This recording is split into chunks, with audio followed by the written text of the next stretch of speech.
Hello and welcome to Byju's IAS. Let's get started and look into the first article. The first article says remaining non-aligned is good advice. First, let us try and understand what is the principle of non-alignment.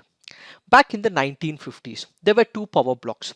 One represented by United States of America, the other represented by erstwhile Soviet Union. They also had an ideological commitment. One, supporting free market economics, which believed in the capitalistic model. The other represented the socialistic model, where they said that state will have to control the activities of the economy. As a result of this ideological commitment, they started attracting countries towards each other. United States of America was trying to lure countries towards itself, and Soviet Union was trying to attract countries towards its ideological backing. While all this was happening, something else was being developed in India, and that was under the leadership of Jawaharlal Nehru, and that is what is called as non-aligned movement. So what is this non-aligned movement? Basically, this is nothing but any country which has recently been liberated. After 1950s, there were majority of the countries in Africa and in Asia which were liberated. They got freedom. They were away from the clutches of the Western powers. These countries come together. We come together and we will not have any ideological commitment. We will not go towards the United States of America. We will not go towards the Soviet Union. If we have to take certain advantages from USA, let's take them. If we have to take advantages from Soviet Union, let's take them. But we are not going to commit ourselves ideologically to a particular power block. So the non-alignment is no alignment towards United States of America or towards the Soviet Union. So the non-alignment in picture is that we as countries who have just got liberated will not have any commitment towards United States of America or towards Soviet Union. This is what is called as non-alignment principle. Now, according to author M.K. Narayanan, he says that India will have to continue this principle of non-alignment in its relationship with China. Let's understand in detail what is this article all about. According to author M.K. Narayanan, India and China are engaged in border turmoil. China has entered into those regions which is currently administered by India along the line of actual control.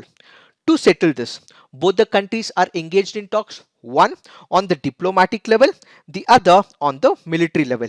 This was initiated, and that is when what we have is partial disengagement along the border area. The author says this should not be treated as retract of China from the line of actual control, and India should closely monitor China and also understand why is China getting into this belligerent mode and understand the root cause of belligerence as ignited by China. So what could be the reasons for China's assertion and aggression in the present scenario? We can break them into two compartments. One is on the basis of external causes, the other is on the basis of internal causes. On the basis of external causes, it can be further segmented with direct role of India and another where external forces or outside forces are included. First, let us try and understand how this act of aggression from China is directly related to actions taken by India. According to China, India is developing its border infrastructure, improving its roads, and also bringing up last mile connectivity along the border, which according to China is happening in the Chinese terrain. But we know that it is not happening in the Chinese terrain, and it is our legitimate right to build roads and develop infrastructure in the Indian terrain. But China says that this is happening in the Chinese terrain. That is the primary reason of assertion and aggression. Followed by this, China has come up with what is called as One Belt One Road initiative. But India has always opposed this One Belt One Road initiative, and India is one of those countries in Asia which is not part of One Belt One Road initiative. Followed by this, China has what is called as China-Pakistan Economic Corridor. And where does it go through? It goes through the Pakistan occupied Kashmir, which is an officially part of India. So India is opposing this economic corridor that China is taking up in Pakistan occupied Kashmir, which means the territorial integrity of India has been violated by China. Apart from this, India has always opposed any of the moves initiated by Pakistan when it comes to the Gilgit-Baltistan issue. So this China feels is an aggressive move, as China feels that Gilgit-Baltistan belongs to Pakistan and Pakistan has a sovereign right to allow any other country to conduct economic activities in Pakistan occupied Kashmir. But we know for the fact the entire region of Jammu and Kashmir, the Ladakh, belongs to us and it is an integral part of India. Apart from this, recently the government of India also has come up with some of the rules with respect to the foreign direct investment. This means that China would not be able to make any investments in India. Even if it has to make any recommendations or investments, the government of India has to give approval. China feels this is indirectly deception by India. Apart from that, the Indian crowd, the Indian people have all entered into an anti-China propaganda because of what is happening at the line of actual control. All this means that this is directly related to India, and this is one of the cause of external issues why China is asserting its claim with respect to the line of actual control. Followed by this, what we also have is outside forces which is directly engaging with India. We all know for the fact that United States of America has a close relationship with India. Both of us are democracies, both of us have a mutual understanding towards each other. It is this that is igniting passions with respect to China. Therefore, China currently believes that India is now in American orbit of influence, where USA and India alliance coming together could be a major threat to China as well. The key problem for China is the mutual understanding between USA and India. Followed by this, India has also entered into multiple military exercises. This can be in the form of direct engagement with United States of America or with any other country as well. What we have as an example is the Quad countries. This includes United States of America, it includes Japan, it includes Australia and India. What China perceives is that all these countries are coming together and this could be a major problem or a threat to China. Followed by this, recently the Trump administration also asked India to be a part of G7. All this is fair enough. India did accept this proposal, but the problem is the same proposal was not given to China. So China feels all these countries which are also part of this G7, which will eventually become G11, will be a major threat to China. So the outside forces are all coming together to disturb peace with China. So this China feels could be threat to China as well. All this is with respect to the outside forces. Now what we have to look at is with respect to the internal causes. What are the internal causes when it comes to China? China is facing pressure from its handling of the COVID-19. When it comes to COVID-19, their negligence and lack of timely information has increased cases in the world and has led to sorry state of economic bleeding and healthy chaos as well.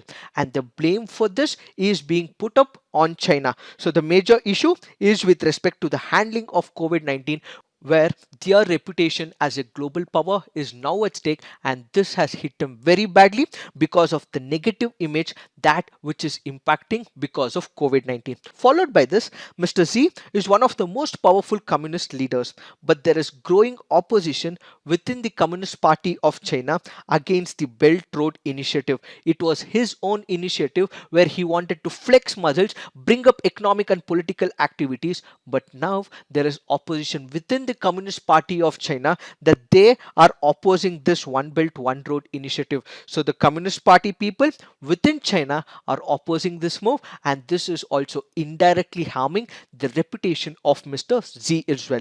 China is also called as the manufacturing hub in the world. It exports multiple things to multiple parts of the country, and currently this manufacturing hub is also losing its steam, and all this means it is coming under the economic pressure pressure as well. So the people are also questioning the policies of the Chinese Communist Party. Economic and political pressure is now impacting Mr. Xi, and that happens to be the internal causes. So when there is external pressure externally and also internal pressure internally with respect to China, what China does, it flexes its muscles as a principle of foreign policy. They have been irritating people on the South China Sea, and they have all border issues with Mongolia. They have issues in South China Sea. They have issues with India. They have issues with all the Central Asian countries. This means that whenever there has been an issue externally or internally, China flexes its muscles. Why? So that they can deviate the world. Previously, a similar instance of isolation was also seen during 1960s. During 1960s, China was completely isolated. The West completely isolated them. In fact, its long friend USSR also isolated them because of border issues. That is when it started flexing its muscles, and it was looking for one issue to provoke itself, and that is when it resulted in 1962 war, an issue of isolation somewhere externally from some other country. When provoked, it can hurt some other country, and that is the example of 1962 war. So what the author says, that along the line what we currently have, provocation from either sides. United States of America is closely aligned with India. If this alignment China feels could be a threat, it can be disturbing trends along the line of actual control, says author MK Narayanan. As in the past, India should not provoke China, and China should not provoke India, and there should not be any border disturbance, and such issues should be settled amicably. So India should follow the principle of non-aligned movement, where it should not have any ideological backing or an alignment with United States of America, says the author. This is one side of the story. We also need to look at the other side of the story as well. What is this? When it comes to India and United States of America, it will be India's economic and strategic investments to align with United States of America. Why? Because India is closely integrated with the Western world. India depends for its investment, technology, and also for the manufacturing ecosystem from the Western countries. When it comes to some of the upgrades, for example, with respect to the defense, all the equipments are currently being imported from United States of America. So when we say that alignment should not happen, this means the defense ties, the investments, the technology, and the manufacturing ecosystem may come to a halt, because India is not currently aligning in case it happens to take up the clause of non-alignment. Added to this, US is in talks with India to restructure the global supply chains. Majority of the country, as we initially discussed, has imports from China, which means China being the manufacturing hub, exports to number of countries. United States of America is also one such country. Currently, because of trade war that is happening between USA and China, they are looking at alternative options as well. So the US is encouraging its companies to look at India as an alternative to China. So the global supply chain is being shifted from China to India, and these are the talks that are being initiated. This ultimately presents a big opportunity for India, whose continental size, large market, young and skilled labor, shared values of democracy will crystallize economic cooperation between India and United States of America. Followed by this, we have the defense ties. The two have cemented increasing weapons and are important defense agreements between both these countries. There are also regular bilateral and multilateral agreements, exercises, as we have recently discussed. And what we also have is that Beijing has always blocked India's progress. Apart from all this, India is an aspiring power. This aspiring power is supported by the Western countries as well. But China blocks India's progress and wants India restricted only to South Asia. How does it block India's progress? It funds indirectly its all-weather friend Pakistan, and also ensures that there is disturbance between India and Pakistan. China has also stopped and blocked India's membership when it comes to the nuclear suppliers group, and when it comes to every other region, India is constantly in competition in the Indian Ocean region, in the Indo-Pacific region, and also when it comes to African countries as well. Therefore, much of India's diplomacy in the last few years has been to counter China and its influence. Even in the past, when India was completely non-aligned, it took advantages from United States of America. It was able to extract benefits from the Soviet Union. But in the present scenario, will we be able to extract benefits from China is what needs to be introspected. So the non-alignment or being a swing state or completely neutral makes sense only if we are able to gain from the other side as well. But with respect to India, we would not be able to derive any benefits. Why? Because of all the skirmishes, tussles, and so on that we have with China. So in the post COVID-19 world, India will have to make a disruptive choice of aligning with United States of America is another perspective. So we have looked at both the perspectives. One which has been said by MK Narayanan, who has written this article, and the other perspective which says that India will also have to have close alignment with United States of America. It is this that we have to understand with respect to this article. Now let's look into the next article. This article says, in pandemic crisis, bridging the Gulf with West Asia. India's relationship with West Asia was established historically and has civilizational values with people to people contact ranging from culture to trade. So we have had historical connections with West Asia. Today we have economics, commercial activity, strategic activity, and cultural relationship with West Asia. The COVID-19 has brought economic activities to a halt. It has shattered lives and has brought changes to the global order as well as institutional setup as well. So what we have to look at is that COVID-19 has disrupted the entire economic activity as well as the health crisis as well. This has unfolded multiple issues to West Asia as well. What are these issues for West Asia? Let's try and understand them. West Asia's economics and its backbone is based on oil production and also exports. With oil prices at all-time low, it has impacted their economy and their coffers very badly. With lack of resources at their dispensation, infrastructure development and oil output has become completely negligent.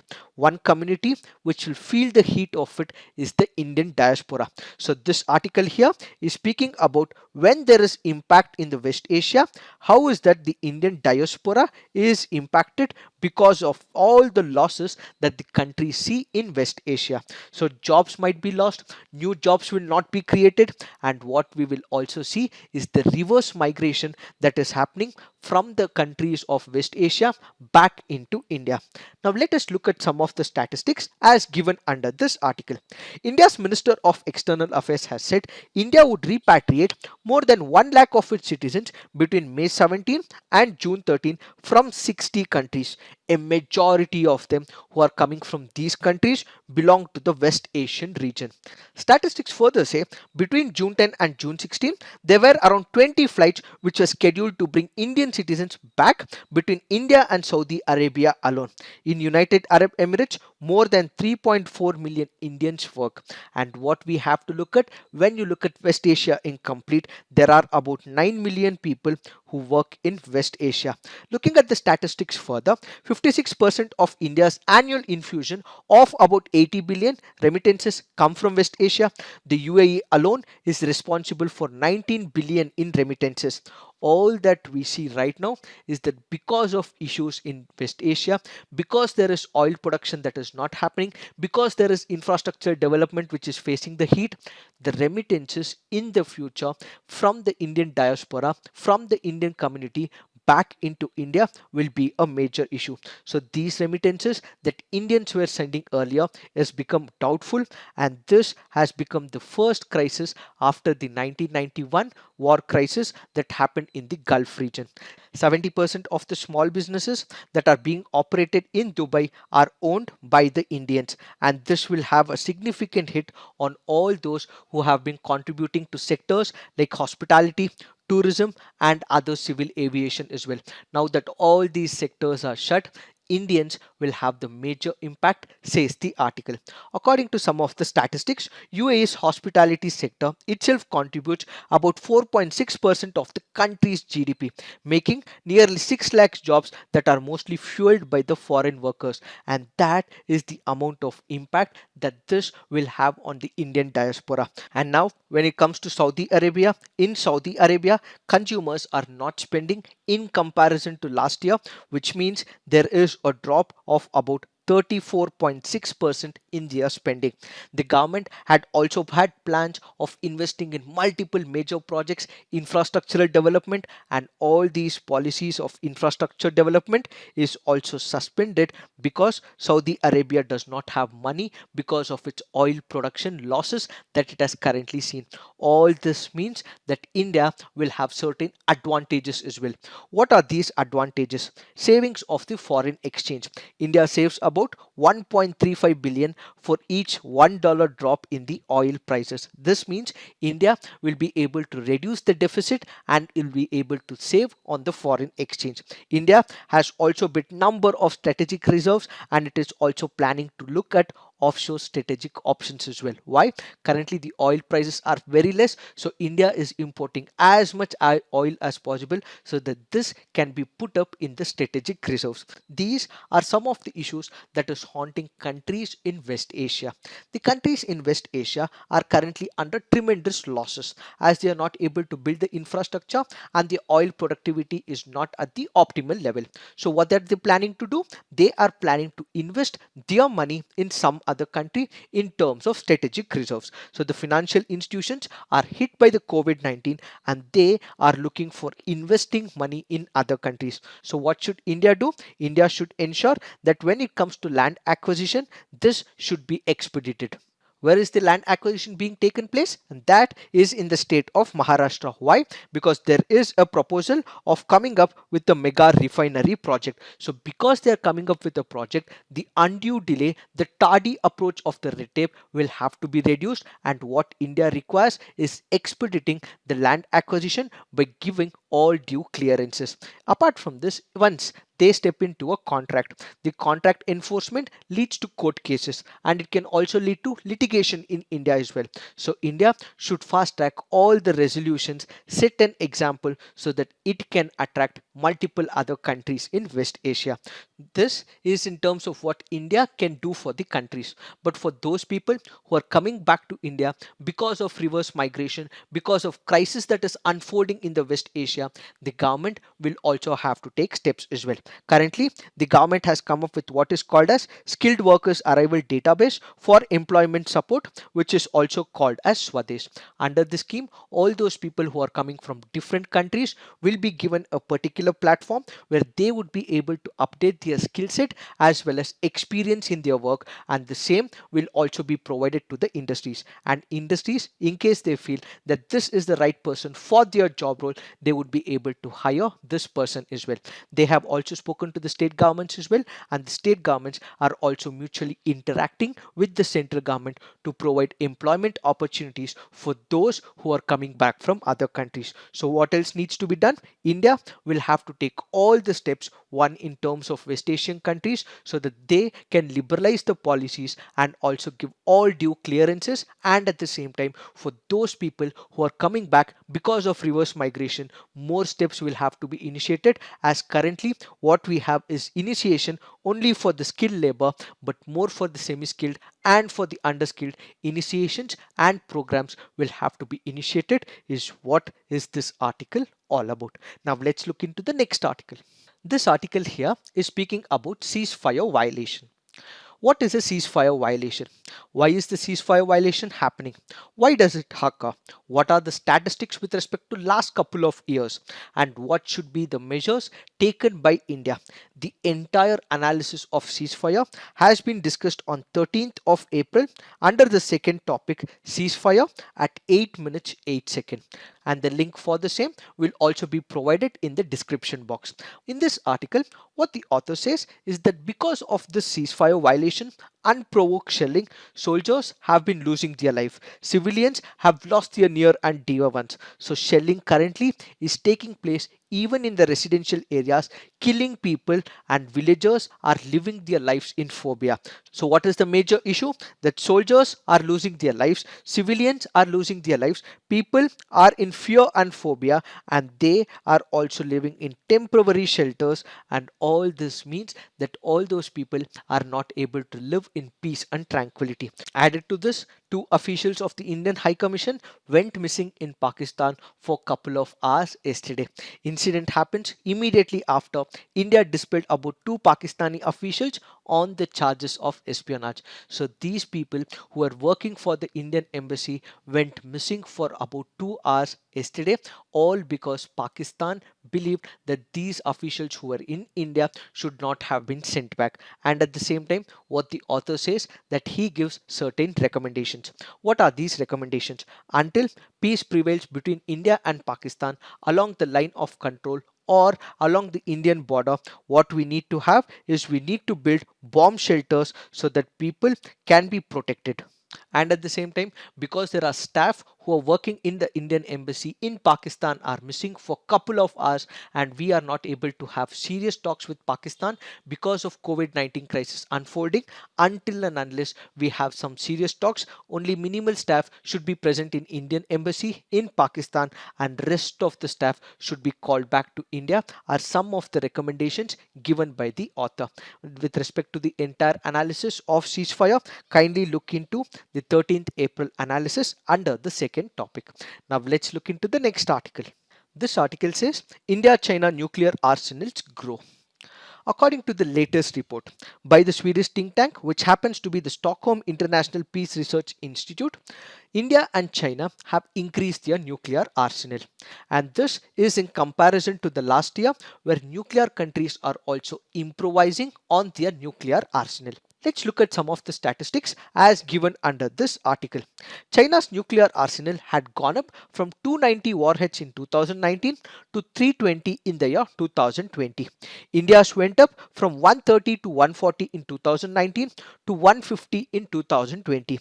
When it comes to the Pakistan's nuclear arsenal, it was estimated to be about 150 to 160 in 2019 and has reached 160 in 2020. With these statistics reveal that both China and Pakistan have more nuclear warheads than India.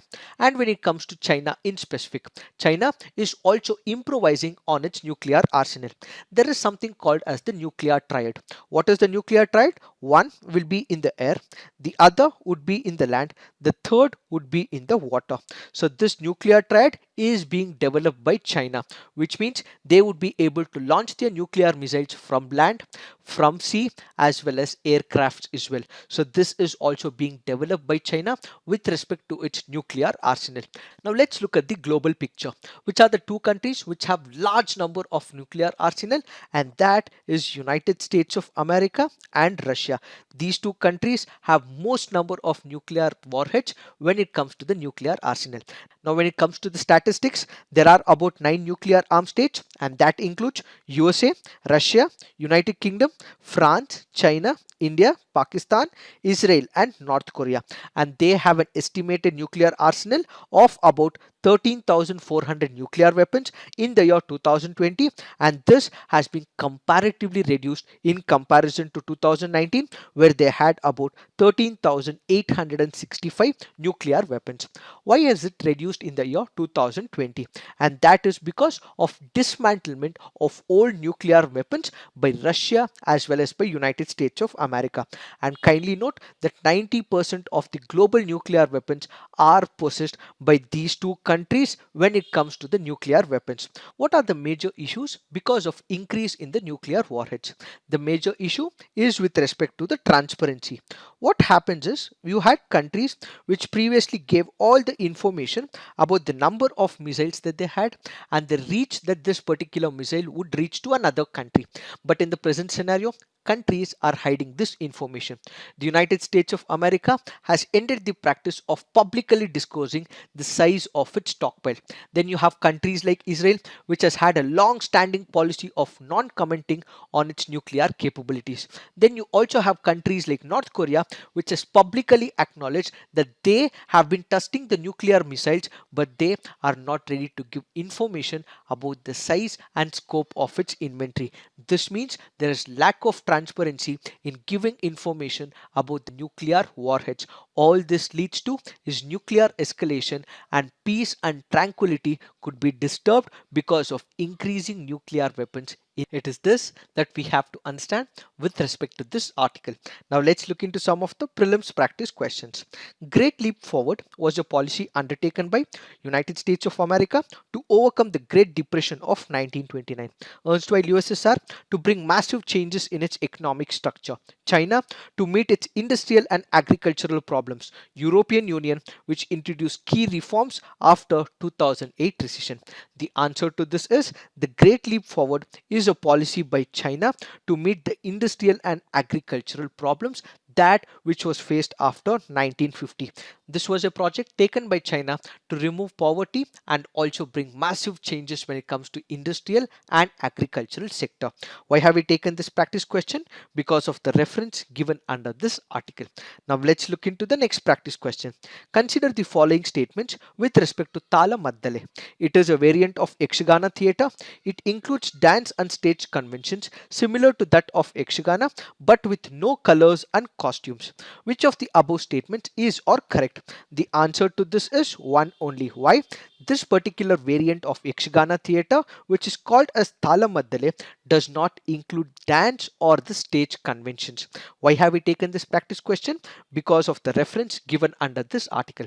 Basically, in Yakshagana, what you will have is dance, and you have people who have dressed up. They would come up with different types of makeups and costumes, and what they also act in front of the people. But when it comes to Talamaddale, you will not have dance or the costumes. All that you will have is people who will be sitting like this, and they would have oratory skills that are being tested. So this is nothing but an oration with respect to that particular play with no dance or costume. Now let's look into the next practice question. With respect to Vandan Yojana, which of the following statements are correct? It is an initiative of Ministry of Tribal Affairs and TriFed. It aims at economic development of tribals involved in the collection of minor food producers, which includes honey, fruits, flowers, but not bamboo.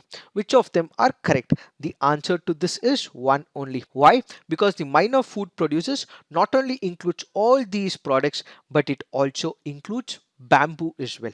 What is the context here? This article here is speaking about Vandan Yojana. What is this Vandan Yojana? This is an initiative of the Ministry of Tribal Affairs along with Tribal Cooperative Marketing Development Federation of India. What does it want to do? It seeks to improve the tribal income through value addition of tribal products. There are tribal people and they live most of their lives in the forest. They have access to the minor products. This, as we initially discussed, will include flowers, grass, bamboo, honey, so on and so forth. All this becomes the livelihood means for these people. But when they sell, majority of the money is extracted by the brokers or the middlemen. So these people were getting very less money. In order to overcome this issue, expand the economic activity and also provide justice to their minor forest produce, the government of India came up with what is called as Vandan Yojana. Basically, the minor forest produce, which is a major source of livelihood of tribals who are living in forest area, are provided justice because of Vandan Yojana. Who are the implementing agencies? At the national level, you have the Ministry of Tribal Affairs. At the central level, you have the nodal agency, that is TriFed. At the state level, you have the state nodal agencies for minor forest produce schemes and district collectors. At unit level, you have the self-help groups consisting of about 30 members to form a Vandan Vikas Samuha. Now let's look into the next practice question. Important coal fields in India include Jaria, Ankaleshwar, Raniganj, Singrauli and Develi. The answer to this is 1, 3, 4 and 5. Why? Ankaleshwar is not an important coal field. Why have we taken this practice question? Because of the reference given for coal. When we look at the important coal producing areas, what we have to consider is that we have Singrauli, Bokaro, Jaria, Raniganj, Korba, Talcha and Singarveni as well as Neyveli. In this practice question, because a reference was made with respect to coal, UPSC in the past has also asked questions like this. So kindly remember this important places. Now let's look into the next practice question. The New START treaty was in news. What is this treaty? It is a bilateral strategic nuclear arms reduction treaty between USA and the Russian Federation. Why have we taken this practice question? Because of the reference made under this article. Now let's look into the mains practice question. Will India's strategic autonomy be compromised if India aligns with United States of America? Should India follow the principle of non-alignment to prevent tensions with China? Critically analyze. Explain how COVID-19 has halted major economic activities in West Asia and how India could be impacted.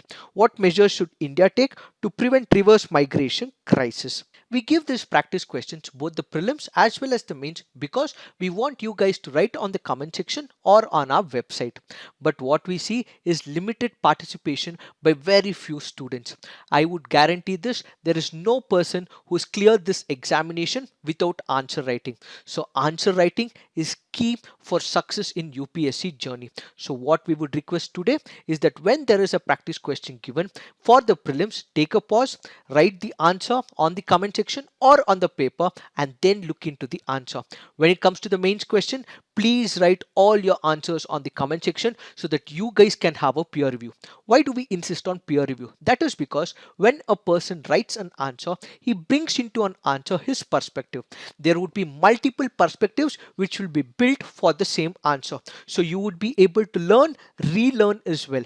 That is why we would insist on the peer review. So what we would insist is that you write as many answers as possible on the comment section, have the peer review so that you can gain confidence. Kindly remember, there is no person who has cleared this examination without answer writing. So it's a small request from our side that you write as many answers as possible and get it evaluated and also have peer review so that you get multiple dimensions to it. So this is it for today. Thank you for watching. All the best.